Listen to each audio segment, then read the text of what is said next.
Slavery may be deemed proper and even suitable for man if the power to which he is subjected means him well, cares for his every need, and ensures his soul's salvation.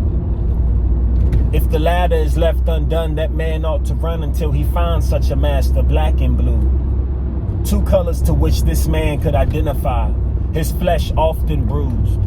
The results of minor violations, it was common life in a world split in two, where men thought variances in color signified significance, that the lighter the flesh meant the closer man must have been to the resemblance of his creator. So far from true.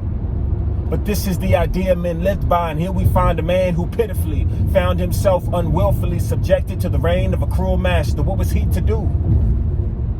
Remain silent and bear the brunt of all his master's blows? Or was he to labor day and night with his only reward being that of scraps from his master's table? I think not.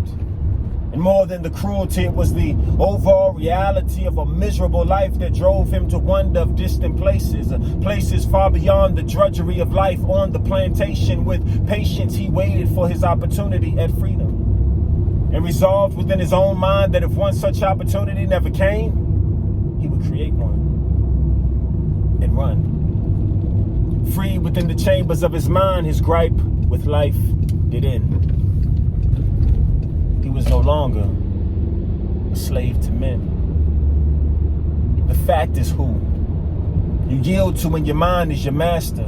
I once was a slave and I had the scars to prove. The hind parts of my life are riddled with blemishes I endured while I was yet in my chain, bound with affliction and in addiction. There seemed to be no heart to care, ear to listen. I'd weep silently as the day passed.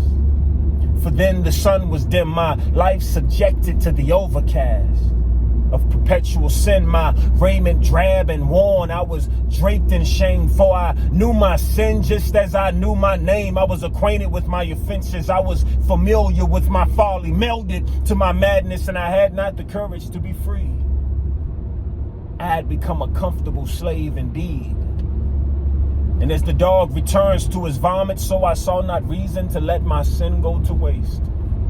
So there I labored in my chain, my soul burdened with 10,000 things. As the thought of freedom seemed more distant than the furthest star, there's no hope for me. This chain is too heavy, man. You see, I had become a man who pitifully found himself willfully subjected to the reign of a cruel master. What was I to do? Remain silent and bear the brunt of all my master's blows? Or was I to toil day and night with my only reward being that of scraps from Satan's table? I think not. And more than the cruelty, it was the overall reality of a miserable life that drove me to wander of distant places, places far beyond the drudgery of life. On the plantation with patience I waited for my opportunity at freedom, and resolved within my own mind that if one such opportunity never came, I would create one and run. Free within the chambers of my mind, my gripe with life did end.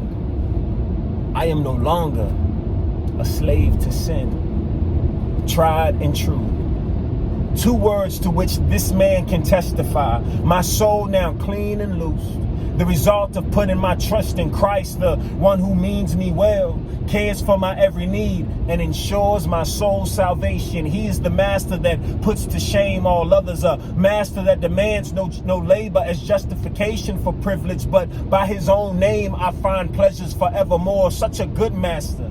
He rules with grace and compassion. My life I willfully devote to his cause, for while I was yet in my chain, trembling, bound and bruised, subjected to the tyranny of a cruel master, there came the joyous sound of wonderful news.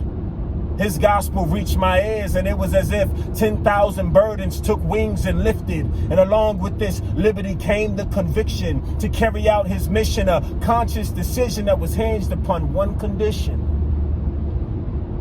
that I bear my cross, even as he bore my sins to bless. I am forever, and I mean forever, a slave to righteousness. I'll see y'all next time at the point.